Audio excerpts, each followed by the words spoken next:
Hello besties, ಇವತ್ತಿನ ತುಂಬ special breakfast ಬಂದು ಉಪ್ಮಾ ಅಂದ ತಕ್ಷಣ ಸ್ಕಿಪ್ ಮಾಡೋಕ್ಕೆ ಹೋಗಬೇಡಿ. ವಿಡಿಯೋ ತುಂಬ ಚೆನ್ನಾಗಿ. ನಾವು ಚಿಕ್ಕವರಿಂದ ಎಷ್ಟು ಸ್ಪೆಷಲ್ ಐಟಮ್ಸ್ ತಿಂದ್ರೂ ಈ ಉಪ್ಮಾಗೆ ಸಪ್ರೇಟ್ ಸ್ಪೇಸ್ ಇದೆ, ಸಣ್ಣ ಸಣ್ಣ ಸ್ಟೋರೀಸ್ ಇದೆ, ಅದನ್ನು ಹೇಳ್ತೀವಿ. ಫಸ್ಟ್ ಒಂದು ಕಡಾಯಿನಲ್ಲಿ ಆಯಿಲ್ ಹೀಟ್ ಆದ ನಂತರ ಸಾಸಿವೆ, ಜೀರಿಗೆ, ಉದ್ದಕ್ಕೆ ತಿನ್ ಸ್ಲೈಸಸ್ ಮಾಡಿಟ್ಕೊಂಡಿರೋ ಒಂದು ಸಣ್ಣ ಸೈಜ್ ಈರುಳ್ಳಿ, ಕರಿಬೇವು ಸ್ವಲ್ಪ, ಹಸಿಮೆಣಸಿನ್ಕಾಯಿ 2, ಒಣಮೆಣಸಿನ್ಕಾಯಿ 2, ಆನಿಯನ್ಸ್ ಟ್ರಾನ್ಸ್ಪರೆಂಟ್ ಆಗೋವರೆಗೂ ಫ್ರೈ ಮಾಡ್ತಾ ಇರಬೇಕು.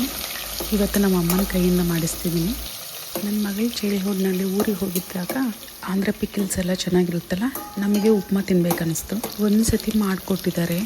ನನ್ನ ಮಗಳಿಗೆ ಅದೇ ಇಷ್ಟ ಆಗಿ 3 ಟೈಮ್ಸ್ ಸಣ್ಣ ಗ್ಲಾಸಲ್ಲಿ ಸಪ್ರೇಟಾಗಿ ಫ್ರೆಶ್ ಆಗಿ 3 ಟೈಮ್ಸು ಉಪ್ಮಾ ಮಾಡಿಸ್ಕೊಳ್ಳೋರು. ನೆಕ್ಸ್ಟ್ ರೆಸಿಪಿಗೆ ಹೋಗೋಣ. 1 ಗ್ಲಾಸ್ ರವೆ ತೊಗೊಂಡ್ರೆ ಇಲ್ಲಿ 3.5 ಗ್ಲಾಸ್ ಅಷ್ಟು ನೀರು ಹಾಕಬೇಕು. ಬೆಂಗಳೂರು ರವೆ ಸಿಗುತ್ತಲ್ಲ ಅದು ಹಾಕಬೇಕು. ಟೇಸ್ಟಿಗೆ ತಕ್ಕಂಗೆ ಸಾಲ್ಟ್ ಹಾಕಿ ಬಾಯ್ಲ್ ಮಾಡಿರೋ ನೀರು ಸಿ ವಾಟರ್ ಟೇಸ್ಟ್ ಬರಬೇಕು. ನಾನು ಮುಂಚೆ ನೆಕ್ಸ್ಟ್ ಈ ನೀರೆಲ್ಲ ರೋಲಿಂಗ್ ಬಾಯ್ಲ್ ಆಗೋವರೆಗೂ ವೆಯ್ಟ್ ಮಾಡಬೇಕು. ಎಲ್ಲ ರೆಸಿಪೀಸು ಇಷ್ಟ ಆಗುತ್ತೆ ನನ್ನ ಮಗಳಿಗೆ, ಬಟ್ ನಾನು ಉಪ್ಮಾ ಮಾಡಿದರೆ ಮಾತ್ರ ಇಷ್ಟ ಆಗ್ತಿರ್ಲಿಲ್ಲ. ಸೇಮ್ ಅಮ್ಮಮ್ಮನ ಥರ ಬರಲ್ಲ, ಅಮ್ಮಮ್ಮ ಮಾಡೋ ಥರ ಇರಲ್ಲ ಟೇಸ್ಟ್. ಓಕೆ, ನೀರು ರೋಲಿಂಗ್ ಬಾಯ್ಲ್ ಆಗ್ತಿದೆ. ಉಪ್ಪಿಟ್ಟು ರವೆ ಹಾಕಬೇಕು. ಫ್ಲೇಮ್ ಹೈಯಲ್ಲೇ ಇರಲಿ. ರವೆ ಸ್ವಲ್ಪ ನಿಧಾನಕ್ಕೆ ಹಾಕ್ತಾ ಇರಬೇಕು ಮತ್ತು ಕಳಿಸ್ತಾನೆ ಇರಬೇಕು ಒಂದು ಸೈಡು. ರವೆ ಎಲ್ಲ ಹಾಕಿದ ಮೇಲೆ 1 ನಿಮಿಷ ಅಷ್ಟೇ ಕಲಸಿ 2 ಸ್ಪೂನ್ ಅಷ್ಟು ತುಪ್ಪ ಹಾಕಿ ಸ್ಟವ್ ಆಫ್ ಮಾಡಿದರೆ ಆಯಿತು. ಟೈಮ್ ಸಿಕ್ಕಿದ್ದಾಗ ಕಾಲ್ ಮಾಡಿ ಏನೇನೋ ಮಾತಾಡ್ತೀವಿ, ಬಟ್ ಉಪ್ಮಾ ಹೇಗೆ ಮಾಡೋದು ಅಂತ ಇಷ್ಟವರೆಗೂ ಕೇಳಿರಲಿಲ್ಲ. ಉಪ್ಮಾ ಮಾಡೋಕ್ಕೆ ಬರಲ್ವಾ, ಉಪ್ಮಾನೂ ಕೇಳ್ತಾರ ಅಂತ. ಯಾವ ರೆಸಿಪೀಸ್ ಮಾಡಿದರೂ ಮಕ್ಕಳು ತುಂಬ ಇಷ್ಟ ಮಾಡ್ಕೊಂಡು ತಿಂತಾರೆ. ಬಟ್ ಉಪ್ಮಾ ಅಂದರೆ ಅಮ್ಮಮ್ಮ ರೆಸಿಪಿನೇ ಮಾಡಬೇಕು ಅಂತ. ಊರಿಗೆ ಹೋದಾಗ ಅಮ್ಮಮ್ಮ ಮಾಡೋ ರವನೇ ತೊಗೊಂಬ ಅಂತಾರೆ. ಅದು ಆ ಪ್ಯಾಕೆಟ್ಸು ಎಲ್ಲ ರವೆ ತಂದಿಟ್ಟಿದ್ದೆ, ಬಟ್ ಅದರಲ್ಲೇನೂ ಬಂದಿಲ್ಲ. ಏನು ಬೇಕಮ್ಮ ಬ್ರೇಕ್ಫಾಸ್ಟ್ ಅಂದರೆ ಉಪ್ಮಾ ಬೇಕು ಅಂದರು. ಸರಿ ಮಾಡ್ತೀನಿ ಅಂದರೆ ಇಲ್ಲ ಅಮ್ಮಮ್ಮನೇ ಮಾಡಬೇಕು ಅಂದರು. ಮಿಕ್ಸಿದಾಗ ಸೈಡೂ ಅಂಟ್ಕೊಳ್ಳಲ್ಲ ನೋಡಿ.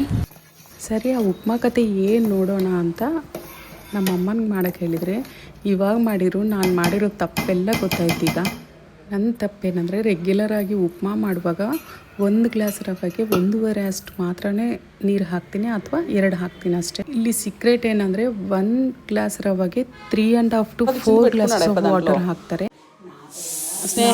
ಉಪ್ಮಾ 10 ಮಿನಿಟ್ಸ್ಗೆಲ್ಲ ಗಟ್ಟಿಯಾಗಿಬಿಡ್ತಿತ್ತು. ಅಮ್ಮ ಮಾಡಿರೋದು ಬೆಳಗ್ಗೆ ಮಾಡಿದರೆ ಈವ್ನಿಂಗ್ ತಿಂದ್ರೂ ತುಂಬ ಸಾಫ್ಟಾಗಿದೆ. ಇದ್ರ ಜೊತೆಗೆ ಹೋಮ್ ಮೇಡ್ ಪಿಕಲ್ಸ್ ಹಾಕ್ಕೊಂಡು ತಿಂದರೆ ತುಂಬ ಚೆನ್ನಾಗಿರುತ್ತೆ. ಎಷ್ಟು ಸಾಫ್ಟ್ ಆಗಿರುತ್ತಂದರೆ ಗಂಟ್ಲಲ್ಲಿ ಕರ್ಗೋಗುತ್ತೆ. ಇವಾಗ ಗೊತ್ತಾಗಿದೆ ನನ್ನ ಮಗಳ ಟೇಸ್ಟು. ಅದಕ್ಕೆ ಪಾಪ ಯಾವಾಗಲೂ ಉಪ್ಮಾ ಅಂತ ಕೇಳ್ತಿರ್ತಾರೆ. ಈ ಉಪ್ಮಾ ರೆಸಿಪಿ ಆದಮೇಲೆ ನಾನು ಎಷ್ಟು ಸರ್ತಿ ಲಂಚ್ಗೂ ಇದೇ ಥರ ಉಪ್ಮಾ ಮಾಡ್ಕೊಂಡು ತಿಂದಿದ್ದೀನಿ. ನಿಜವಾಗ್ಲೂ ನನಗೆ ಸ್ವರ್ಗ ಕಾಣಿಸ್ತಿತ್ತು. ನಿಮಗೆ ಸ್ಪೆಷಲಾಗಿ ಆಂಧ್ರ ಪಿಕಲ್ಸ್ ಬೇಕಾದರೆ ಮಾರ್ಕೆಟಲ್ಲಿ ಪ್ರಿಯಾ ಪಿಕಲ್ ಅಂತ ಸಿಗುತ್ತೆ. ಇದು ನಲ್ಲಿಕಾಯಿ ಪಿಕಲ್ ಅಮ್ಮ ಮಾಡಿರೋದು. ಆ ಉಪ್ಪಿನಕಾಯಿಗೂ ಈ ಉಪ್ಮಾಗೂ ಎಡಿಟಿಂಗ್ ಟೈಮ್ನಲ್ಲಿನೂ ನನಗೆ ಉಪ್ಮಾ ತಿನ್ಬೇಕು ಅನ್ನಿಸ್ತಿದೆ. ಇವಾಗ ನಾನು ಹೋಗಿ ಉಪ್ಮಾ ಮಾಡ್ಕೊಂಡು ತಿಂತೀನಿ. ನೀವು